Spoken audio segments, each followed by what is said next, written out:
Hello, I'm coming to you today from Owasso, Michigan. We'll be talking today with John Hankard, who embarked on an exciting and ambitious journey. In 2004, the company John worked for was outsourcing a lot of work to companies in India, and as a result, he was laid off and unable to find work. Later that year, he started a clothing business which now employs 7 people at 2 retail locations. After finding success running his own business, he decided to start another business that he believes will be a national success. Before we meet John, here are a couple of recent ABC World News clips that will help to introduce his idea. How much of what you're wearing right now is made in America? Thousands of you sent in your own Made in America moments, so common, the clothes. Remember that wife from Texas and her beloved cowboy boots? Her husband's firefighting uniform made overseas too. And so our newest Made in America test took us to New York's famous Grand Central, where at rush hour, the last thing anyone is thinking about is whether they're wearing anything made in America. Would they check the labels for us? This young couple from Virginia Tech. Honduras. Cambodia. And just like the Beatles, even the t-shirt imported. Mexico. Drawing a crowd, we were surprised to learn quite a few knew exactly what we were up to. Immediately I thought, we knew Made in America. You knew what we were up to. We recognized you. But this German couple didn't know us, and they were emphatic, holding onto their Abercrombie shopping bag, saying that part of why they come to America is to buy American clothes. From India. India. Japan. Vietnam. And Mexico. And the label inside the jeans? Japan. We decided to save him right there, but we did ask about that Abercrombie bag. China. Made in China. So you came all this way from Germany To buy stuff from China. to buy stuff from China. That's an understatement, because 98% of the clothes bought in this country are made overseas, China by far the leader, leaving just 2% made here in America. The average American spends $700 on holiday gifts every year. What would you like me to bring you for Christmas? Chances are, if you ask that question today, the answer isn't something made in America. But it wasn't always this way. In the 1960s, 9 out of every 10 products Americans bought for the holidays were made in America. Today, it's less than half. Did you know the average American spends $700 on Christmas or holiday gifts? And remember what we heard from those economists? Just $64 of that, less than 10%, is all it would take to create those 200,000 jobs. So where will you spend your money this year? Here, on a toy train we found made in Indiana? Or on the train that cost the same, made in China? Because it's not Santa's elves making these toys, it's the exploding middle class in China. And we're paying them. Last Christmas, Americans spent $5.1 billion on holiday toys from China.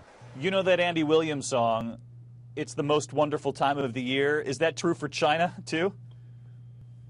It's absolutely true. We are giving gifts of billions of dollars to China over the holiday season, and they're loving it. Between the years of 2001 and 2008, in Michigan alone, over 67,000 jobs were lost because of trade with China. However, as ABC News reported, if every person in the U.S. only spent an additional $3.33 this year on American-made items, it would add over 10,000 new jobs. I would like to introduce John Hankard. Thank you. I'm glad you're here. I'm really excited about this idea. It's something that I've been working on since before 2008. And we've continually built on the idea, and we're now ready to launch. It's something that we feel was going to change the face of retail in our area and regionally and garner a lot of national attention. So it's something that we're really excited about, and I'm really glad you're here today to discuss. Well, you definitely have me very intrigued, so tell me more about it. Okay, as we saw in those video clips at the beginning of our conversation, people want to buy things made in America. We conducted a survey earlier this year, and 100% of our respondents said that if things being equal, they would buy the American made before the import.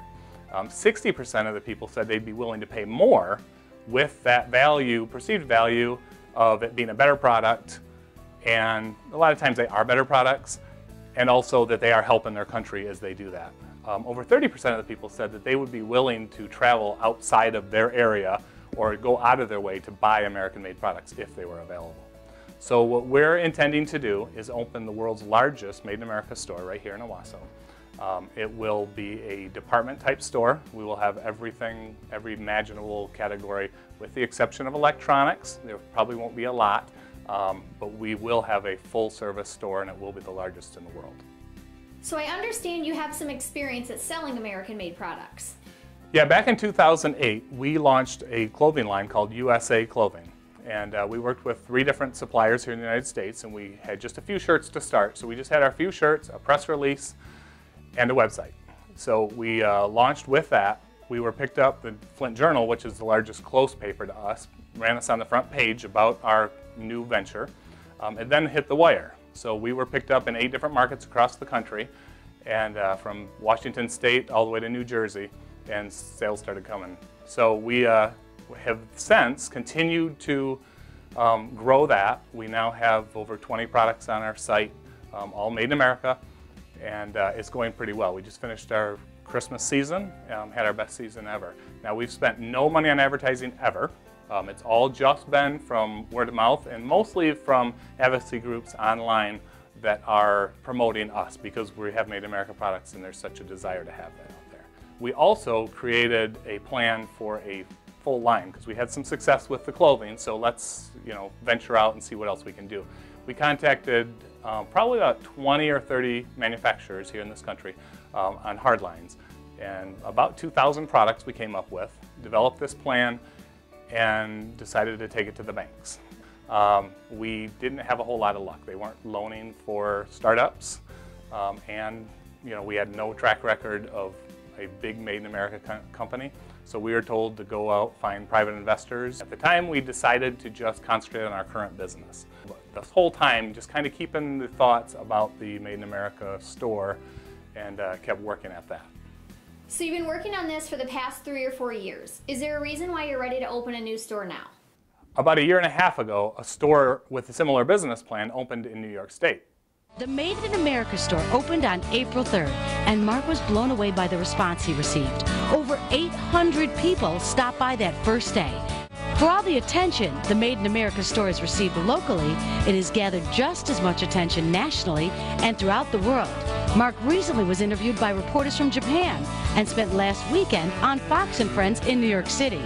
Through all the success, though, Mark will tell you the greatest pleasure he gets from the store are simple thank yous from people who believe in what he stands for. The emails that came across from being on Fox, last weekend, that was incredible. We got, 4,000 hits in 10 minutes, and people just thanking me. This is what needs to happen in this country. So that I never expected. If it ended tomorrow, I'm happy. Again, if it created a job or saves a job, it's successful.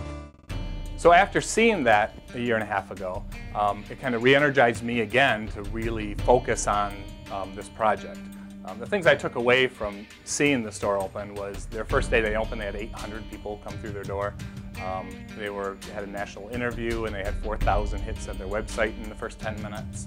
And then all of the national, local, regional exposure that they got in the news coverage. So that really got me excited about it again, and started working on the project again. Where in New York is that store, and how do you think it compares to Owasso? Their store is just outside of Buffalo, which is about the same distance we are from Flint. Population-wise, we're right in the center of larger cities. So in our immediate shopping area, we have about 71,000 in the main, they consider Owasso their shopping area. And a little further out, which would be the larger cities like Flint, Lansing, Saginaw, there's a total of 1.2 million people. And then a little further out, people that would consider a day trip away, like if we were going to go to Grand Rapids to a museum or something, that circle, which is only up to 90 minutes away, has 7 million people within that distance of Owasso. The other thing about Owasso is we have a large presence of union membership. We have quite a bit higher percentage of union than the rest of the country. We've already talked to the UAW. When they heard about us doing the clothing line a few years ago, they asked what they could do to help. So they've already asked to help promote us through their newsletters, through their retirees. So we have that loyalty from all the unions as well in this area, which should help us a lot. So the store in New York opened 1.5 years ago, but how successful have they been since their initial opening? Actually, they've been quite successful. Let's take a look at this video.